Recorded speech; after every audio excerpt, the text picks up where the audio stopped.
Like, left B&Q in faith, got a job with myself, but declined it out of integrity.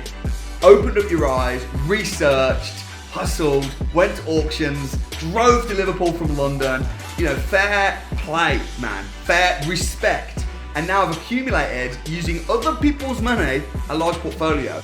Hey, what's up guys? Welcome back to my channel. Welcome to a Winners on a Wednesday episode where I'm going to be interviewing a serial entrepreneur who's become very successful in property. He's accumulated 13 houses that he now owns, was working at B&Q, now is very successful, and in this interview he's going to be explaining and revealing exactly how he did that through strategies like joint ventures. You're going to learn a ton of information. Take good notes, make sure you like the video, subscribe if you're not already subscribed, and until that time, hey, welcome to Winners on a Wednesday. Thank you, Sam, for having me.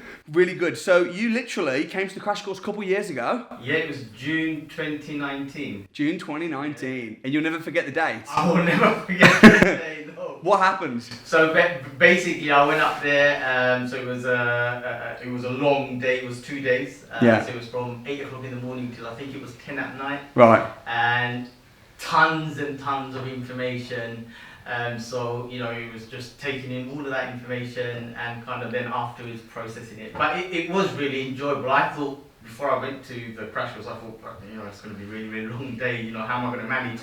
But actually, it went fairly quickly. Yeah. And I wanted kind of, you know, more. Yeah. Finishing at 10 o'clock. And that's the thing. People do get worried. They're like, and they know with me, I can go on until any time. Like, it could go until midnight. But actually, the reason it goes on is not because it's a boring lecture. It's because we're doing deals, we're networking, we're on the phone. So, okay, so when you came to the crash course, you had one property, I did, yeah. and you were working at B&Q. I just left B&Q in June. Oh, wow. So literally, I just left. So you left B&Q in faith or what? Yeah, in faith, in terms of, you know, it was a big risk, but I wanted to take that risk because I've been in retail. I was in retail for over 20 years. Yeah. Kind of, I just had enough. I wanted to do something different. And property, I was thinking about it for a couple of years before I actually went ahead with it. But it was a case of, you know, you've got lots of responsibility. How do I take that step, take that leap? Yeah. And I think when I started researching, I came across your videos, your YouTube channel, and kind of edged me on, really. Now, something really interesting was that in June when you came to the crash course, you just quit your job, you came on the crash course, and we offered you a job. Yes, you Talk to me about that. Yeah. So basically, you were coming down from, I think you were based in Birmingham at that point, or Midland area. You were coming to London. Yeah. So I think in one of your YouTube videos, you said, you know, if you're interested in applying for a job, you know, we're coming down to London, apply, blah, blah, blah. And so I said, you know what? This was after the crash course actually, because I just wanted to be around your team because I just found it so, you know, you're full of enthusiasm, you know, it's just, for me it was amazing. So I thought, you know what, I'm just going to send my CV in. So I sent my CV in. I think Sarah contacted me. I went for an interview, and then after that, she phoned me up, she offered me a job. She loved your energy. Yeah. She thought you'd be a good asset to the team, but you had like a guilt trip right there. I did, yeah, because at that point, I wanted to buy properties. I wanted to obviously invest. I wanted to kind of build a portfolio. And I'm thinking, actually, if I take the job, I'm not going to give 100%. Yeah. And it's not really fair not to give 100%. And then I then spoke to Sarah and I said, look, this is the situation. I don't think I can give you 100% and it's not going to be fair. Yeah, and I respect that because you applied for the job kind of really, and we try and look out for this. I try and spot this when people are, but sometimes you can't. And obviously Sarah missed it. But when people are applying for the job just because they want to be around me and the team and whatever, usually they'll be disappointed anyway, because unless you happen to be Darwin and you're with me filming, unless you're a videographer, you probably won't see me that often anyway. You'll be in an office somewhere. So, you know, but that's great. So you applied for a job, turned it down after being accepted, had one property, left B&Q in faith. Where did this fire come from? What age were you? Why did you suddenly just go, I don't want to work at B&Q anymore. I want to be a property investor. Like, what happened? Yeah. I'm actually 42 years old. You look very good for 42. So you were like 40 at the time? I was 40 at the time. So I mean, I have always, like I said, I've been in retail. I've always, for the last 20 years, been in management. And I've worked really hard. I've earned, a lot of money. But I missed a lot of my children growing up. So Right. I've got 3 daughters. Congrats. So in terms of them growing up, I've missed a lot of their growing up. So I didn't go to the school plays because I was focused on my career. I was focused on actually doing a great job and moving up to earn the big salary. But actually, there comes to a point where I think actually it's not it. I want more. I want more time. I want quality time. And that's how it's kind of started. And then my wife got pregnant again. And then I thought, no, I've got to leave now. But I don't want to do the same thing as I've done with my daughters. Yeah. To my baby. So. So what you got now? Got 3, 4? I've got 4 now. Oh wow. I've got a 3-year-old son now. Congrats. Okay, so turned 40, bang, wife pregnant with a 4th, about to have a son, and you're just thinking, I don't want to be working this hard, miss my next kid's childhood. Yeah, absolutely. And you just think, forget it. I'm gonna quit my job, and I'm gonna, in faith, take the risk and hopefully succeed in property. Now, what you've achieved over the last 2 years has been remarkable. I mean, you've built up a property portfolio of 13 houses, which you own, your company owns. You've also bought other properties on top of that, which you've bought and you've sold and made a profit. Yeah, and that's with joint venture partners. Right. So where did the money come from to buy this many houses? Okay, so basically, over the years, I saved quite a bit of money. Yeah. Because obviously I was in a good job, I was getting a good salary, and Yeah. obviously I was getting bonuses, etc. So I saved quite a bit of money. So when I first bought my first property... this was before the crash course? This was before the crash course. Yeah. So I bought it with that. And then I went to the crash course, and then I'm thinking, you were giving out loads of information about, costings, etc., and then you talked about joint ventures, and I'm thinking, in my head, it's going round and round, thinking actually, because my money's going to run out. Yeah. There's going to be a certain point where it's going to run out. Yeah. And then what am I going to do? How am I going to grow my portfolio? How am I going to grow my houses? How am I going to grow my business? And that's when it kind of started clicking. Joint venture partners. I use other people's money. Leverage and all of that kind of stuff. So Just intelligent. And the thing is, if you don't mind me asking, how much money did you have to put into that first property? How much did you save up? Yeah, so I had about £70,000. Sure. And did you put that all into a property? Not all of it. No. How much did you put in? So my first property was a flat, and I put in £36,000. Cool. Because So I bought it cash. Oh wow. Yeah. So where did you buy it? From an auction. And you bought it cash for 36. Cash, 36,000. That's cheap, bro. Yeah. Where- Warsaw Town Centre. Right. Town Centre. It wasn't Tudor House. It was. Oh my goodness! Oh my goodness! So you're buying like the houses in my apartment block, and then you go into oh my goodness! I know. I got a lot of apartments. I sold this now though. How much you sell it for? 57. Boom shaka. And I had it rented for a year and a half. For about 450? No, 475. Okay. So you come on my turf, right? You come on my turf. You buy my houses.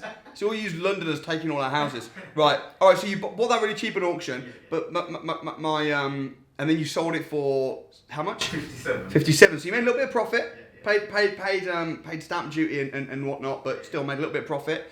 Second property that you bought, how much you have to put down? So my second property was a refurb, and that was in Wolverhampton. Again, dude, you're stealing my turf, but that's okay. Fifth Right. Avenue in particular. No way, mate. Okay, how much you pay for it? So I paid 85,000 for it. What, you still own it? No, I sold that as. How much you sell it for? I sold it for 132. And did you have to refurb it? Yeah, How much? 15,000 we spent. So you made about how much profit? We made about just over 30,000. And did you use your money to do that? No, that was joint venture. Okay, cool. So the thing is though, these types of deals, right? You need a bit of money to save up 35 grand or 70 grand in your kind of job, again, if you don't mind me asking, how much were you on your salary? So my basic was 65. Okay, so you're on a decent salary. But again, you've got to save half of your salary just to get enough to buy the cheapest flat every morsel for a year. So you're kind of thinking at the crash course, that's the slow way.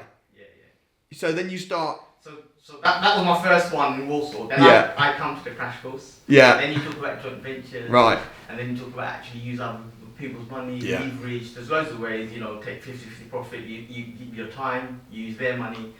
And that's kind of then spiraled. Yeah. So then you basically start using the same strategy. Clearly, even before the crash course, you knew how to do a good deal. You knew how to negotiate a good deal. Yes, but I've got to say, I started watching your YouTubes probably from beginning of 2019. Yeah. So a lot of that knowledge side Sure, of things, got you. Yeah, came from a lot of your YouTube videos. Got you. That's awesome, man. I appreciate you saying that because it makes me feel good. Because, I'm not just saying it because you're in front of me. Yeah. It actually happened. Yeah. And my wife, I remember my wife, I was talking to her, she's like, what are you doing? What are you watching? And at that point, I was obviously still working. What are you watching? I'm watching Samuel. Who's Samuel? Oh, he's a property mogul, Yeah. I'm watching him. I'm trying to get. I was writing stuff down. Yeah. And so it was. Yeah. So that's cool then, man. So start watching YouTube, learn about negotiating a good deal, save a lot of money, start doing property, come to the crash course. Was that like and that was like a bomb. Yes. Sometimes people say there's no point traveling to the crash course because all the content's online. No, you can't. For me, having it live is even better. Yeah. Yeah, because what you did was during the crash course, you actually started phoning estate agents live and stuff, stuff like that, and you put us in groups and made us a little bit uncomfortable. Yeah. But you know what that does? That brings you out the shell and makes you comfortable in a weird way. Yes. So kind of that does 100% help you. On training, what area did I suggest that you go to? Liverpool. Right. So, and this is God's honest truth. Go on. I have no aspect of going into Liverpool before I came to a crash course. Because I was thinking, because my brother lives in Birmingham, so I was looking at that area from a logistics point of view. Because I was thinking, actually, if there's any issues, my brother could just help me out. Right. So that's predominantly why I started off in the Midlands. But then when you talked about Liverpool, I'm thinking, actually, let me do a bit of research. And then when I started researching, there's millions of pounds going into Liverpool, as an area. Yeah. Rejuvenating the area, etc. So then I went up to Liverpool and kind of drove about, saw houses, etc. And that kind of. If you remember, the idea came from your crash course. And if you remember at the time at the crash course, around about 2019, there was a lot of newspaper articles, I think I spoke about this at the crash course, that was saying Liverpool's about to crash. Yes. And I'm like, guys, it ends. You actually said, Liverpool's lagged behind. Liverpool's going to catch up. Yeah. It's about to boom. Yeah, you said that. And then the houses that you bought in Liverpool, have they boomed? At the moment, it is just crazy prices. Yeah. Crazy, absolutely. Talk to me about some of the figures. So, for example, even when I started, so my first property I bought in Liverpool was for £51,250. Yeah? Yeah. On the same street, now, you can't get any houses cheaper than £75,000. So the appreciation has been like 25%. 25%. Yeah. Just within the last 2 years. Well, actually, that's more. That's like almost like 50% increase. Well, From 50 to 75 yeah. over the last couple of years. So capital appreciation good. And not only that, the rental increase as well. So the first property I bought in Croker Street, I remember that street, I was renting that for 425. Yeah. Now I'm getting 495. Wow. So rents have gone up. Yeah, rents have gone up. It just shows that the media was so wrong when they were saying. But the thing is, the media were getting their information from estate agents, and estate agents were saying Liverpool's about to crash because they wanted homeowners to sell their houses before the crash because the estate agents wanted more stock because they didn't have enough stock for the investors that were desperate to buy houses. So all the agents are telling the media, oh, it's about to crash. So that what happens is everyone gets scared and wants to sell their houses. Meanwhile, actually, it's rising. Fake news. I'm saying this at the time. I'm saying fake news.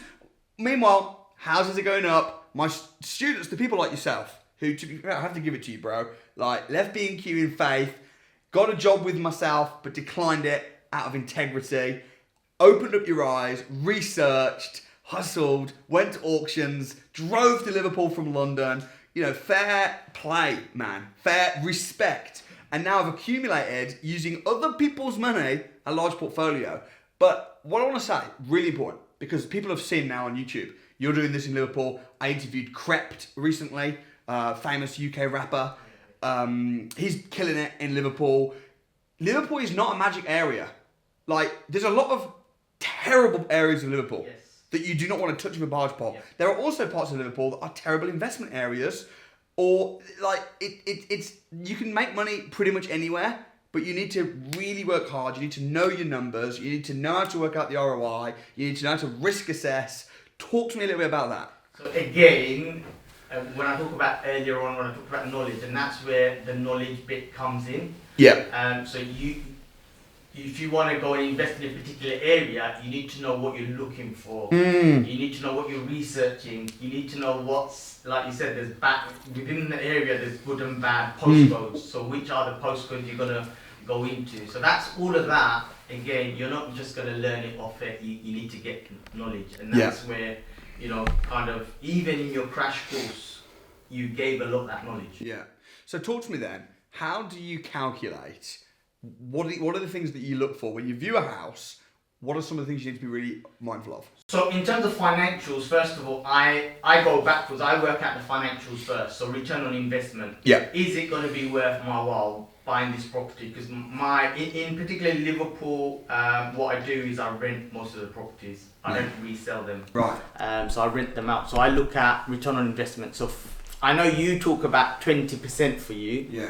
But I look at about 15% That's good. That's good. But then it also depends how conservative you are. So if you work out your numbers really conservatively and it's 15%, that's fine. So that's good though.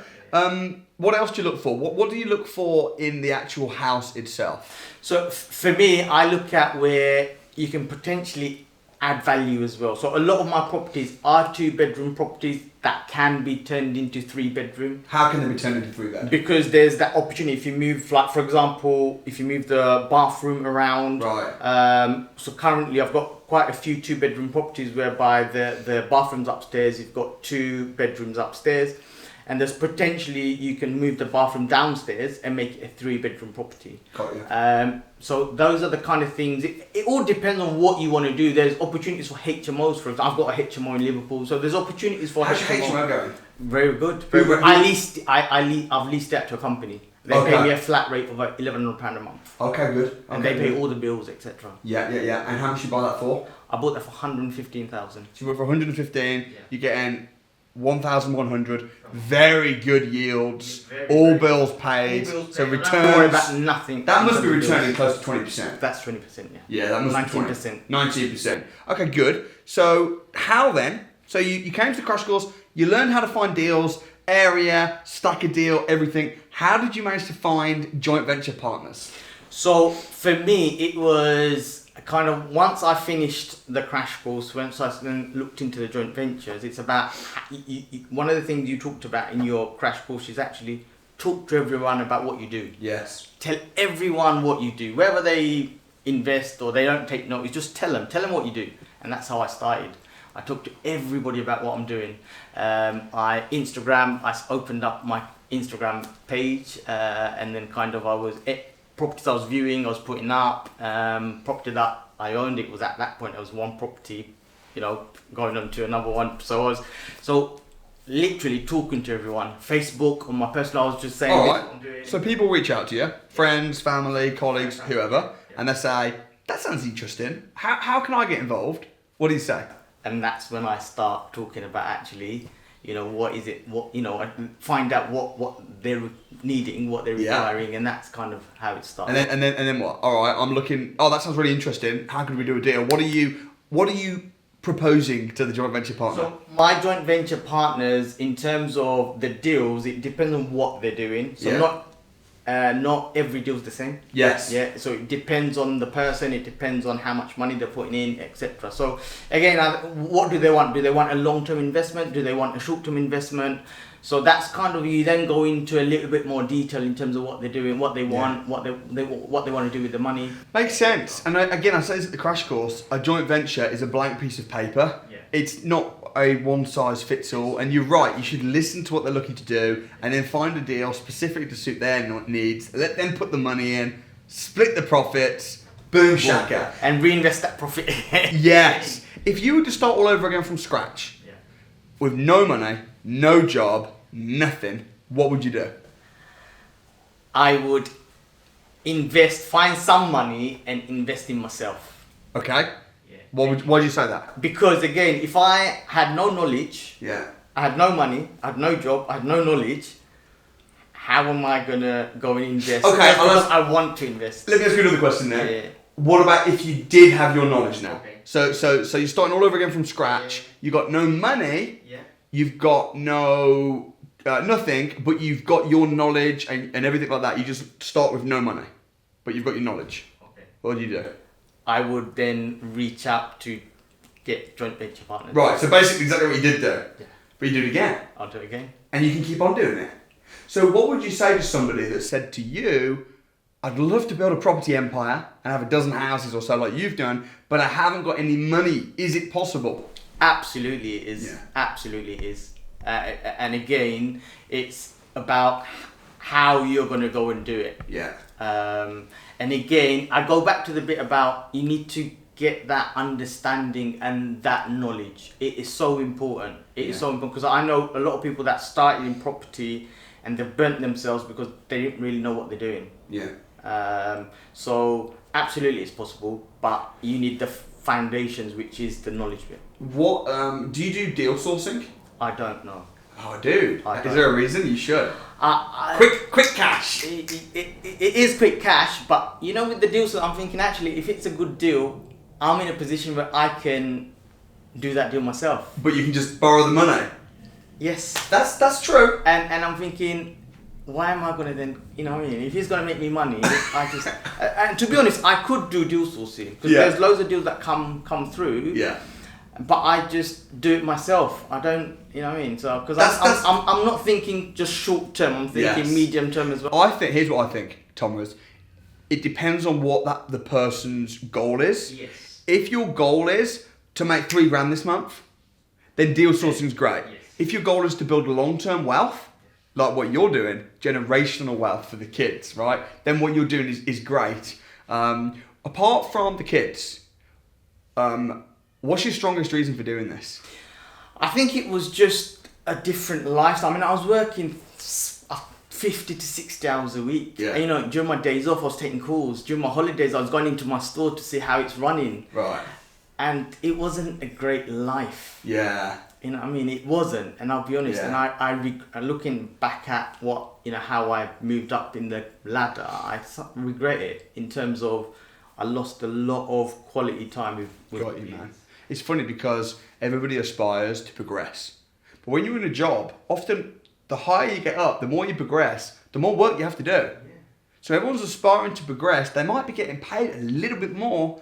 Like you were getting paid really well. For retail, like 60 grand or whatever, that's really, really good for a retail management job. But then you're working 60, 70 hours, you're taking over your life, you can't see your kids. You don't need to work that hard to make that much money. If you're going to work hard anyway, you may as well get rich. Absolutely, spot on. Which is what you're doing right now. Spot on. So what does your family think? Your wife, kids? Yeah, so it's a strange one, you know, and I was thinking, you know, in terms of when I started off, I'll be honest, I didn't get full support from my other half. Oh, interesting. Yeah. She was like, "You're earning this much money. Like, why do you want to? You know, I mean, what are you doing?" Yeah. And I was like, "You got to trust. You got to trust in me. You got to trust in what I'm doing. You got to trust me. Yeah. You know, what I mean, I'm doing this because of us. You know what I mean." But then when I started doing it, especially, I think she saw a massive change in me once I came out of the crash course. And then I had full support from her. Oh, I think good. the initial bit was, what you doing? You know? Why was that then? Why do you reckon after the crash course, So it switched because to you. I probably went from 60-70% in terms of drive and to 150%. Interesting. You know what I Do you know what's really interesting about that as well? I find that often people's partners don't support them when they don't even fully believe it themselves. Yeah. So, and what happens when you come to some of the training, like crash course or whatever, there's a switch in you. And sometimes at the crash course, even at the crash course, people are saying, oh, before I fully commit, I just need to get my wife on board. I'm like, no, you need to get fully on board. You need to want to do this. You need to burn the bridges so you can't go back. And when you do that, your wife or husband or whoever will respect your passion, your commitment, your dedication, and they'll have no choice but to jump on board. And that's what you did, right? You made a decision for yourself. And then she jumped on board. Yeah, although I had a bit of a if in the beginning, but you take that on board. You take that on board. That's the little voice. You take I talked about this when we met. The little voice. Be careful. Be careful. All the skeptical voices. I think you believe in yourself. Yeah. And I think if you're really determined to make a difference, if you're really determined to do this, then just do it. Yeah. Just do it. Yeah. But do it in the right way. Yeah, totally, man. What would you say has been the biggest change in your everyday life between now and 2 years ago? How's life different? The biggest change is the amount of time I can spend with my son. Yeah. That is the biggest, and the stress as well is the biggest difference. Because when I was working, it was a very stressful job. It was, and it's a different kind of stress, but it's a lot better stress now. Yeah. I'm stressing now about, okay, how do I find my next deal to make money? You know what I mean? Yes. Whereas the stress I had previously, it was totally different. It was, oh God, I'm gonna get a store visit. I need to make sure my store's up. You know what I mean? It was a tough. That's brilliant, man. I'm so proud of what you've achieved. What was it that made you want to come on this show? Why did you want to do this? I think there's a lot of people out there that want to do stuff differently. So, i.e., want to invest in property, but they don't know how to do it. Yeah. And they're a bit scared, and they don't know what step to take. So I just wanted to kind of come here, share it with everyone, really, and tell them actually, first and foremost, know what you want to do, but then get the knowledge and I just want to share that story because I think there's a lot of people that want to change their lives, but they're too scared. Right. They don't want to take that leap, or they don't want to invest their money just in case things don't work out. Yeah. But I remember you said something in the crash course, and actually in some of your in your YouTube videos as well. In property, you can never fail, which if you're looking at long term, it's so true. Yeah. Bricks and mortar, it's because people have to live somewhere. Yeah. You know what I mean? That's so true. I mean, the thing is with property is if you buy Bitcoin, it could potentially turn to nothing. Yes. But even if the house burns down, you've still got the land, which is still going to keep increasing in value. So it's probably one of the safest investments you can ever make. Well, I'm so glad you did come down. Your community as well. You mentioned that your community are a bit sometimes skeptical, or they've got bad vibes when it comes to investments and things. Tell me a bit about that. Yeah, so I think there's the skepticism in terms of actually, going into property, and sometimes you get the property crash, and then like you said, there's lots of bad vibes. Oh, don't do that because it's not gonna, it's not gonna be beneficial. Or, classic is pre-pandemic. I mean, when pandemic started, everyone thought the property market was gonna crash, and a lot of my friends and family saying, "Oh God, are you doing the right things?" I'm like, don't worry, even if it did crash, I'm not going to sell my property. It's going to jump back up again in a few years' time. And actually, what happened? It boomed. Do you know what's funny though? I don't understand why everyone's so worried about the crash, because I'm excited for a crash because it means I'll be able to buy cheap houses. Yes. I'm excited for a crash, and the houses that I've got, I ain't going to sell them anyway. I'm just going to keep getting the rent. So people's whole mindset is very strange. And that's why, as you say, education's so important. What would you say to somebody then that was considering stepping out, was considering coming down to one of our training programs, getting trained, getting educated, but was unsure, was on the fence? What would your advice be? Just do it. That is it. Just do it. Yeah. because you know, the 2 days I had was so beneficial, and then when I started, you know, putting stuff in action, you know, what I learned, and then I think I was on about 6 or 7 properties, and I think I then messaged you to say, Samuel, this is what I've done, this is what I've done. Yeah. Because again, I want people to know, you know, if they just not think about actually the risk and stuff like that in terms of the bit around stepping up, Yeah. and they just do it, then I think it's not, you know, it's a no-brainer. And I respect you for telling me as well, because so many people, you know, they do the training, they go and be really successful, and then they don't hear from them then. They only want to talk to me when they want something. But the fact that you reached out and said, hey, I've succeeded, thank you for supporting me at the beginning, and now you're here, I really respect that. Appreciate you coming out so much. And hopefully we'll do another interview in a year or two when you've got 100 houses. I mean, who knows where the future holds, but mad respect. What will be your final words of advice for anyone watching this that wants to get started, wants to be successful? What will be your best nugget you could give them right now? I think my best nugget is educate yourself, and definitely go to crash course. And I'm not just saying it because I'm sitting in front of you. Yeah. You know, even if you just go to the crash course, the amount of information you get, the amount of nuggets you get, you know, I can't forget. You told me about Liverpool, and now I've got most of my houses are in Liverpool. Yeah. You know what I mean? And you didn't just tell me, you told the whole group. Yes. But I went away. You took action. Yes.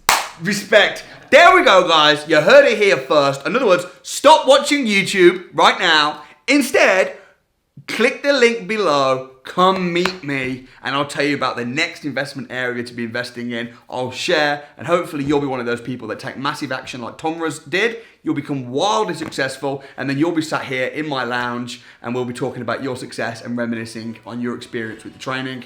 I hope you enjoyed the interview. I'm sure you did. Please do me a massive favor. Smash the like button. Don't forget to subscribe as well. You can subscribe right up here. I've been doing interviews like this every week now for years, and you can see a lot more interviews like this, way over 100. You can check out the entire playlist up here, and of course, don't forget to get booked on to the free property training programs where you can learn to do the same thing too. Thanks for watching. I'll see you next time.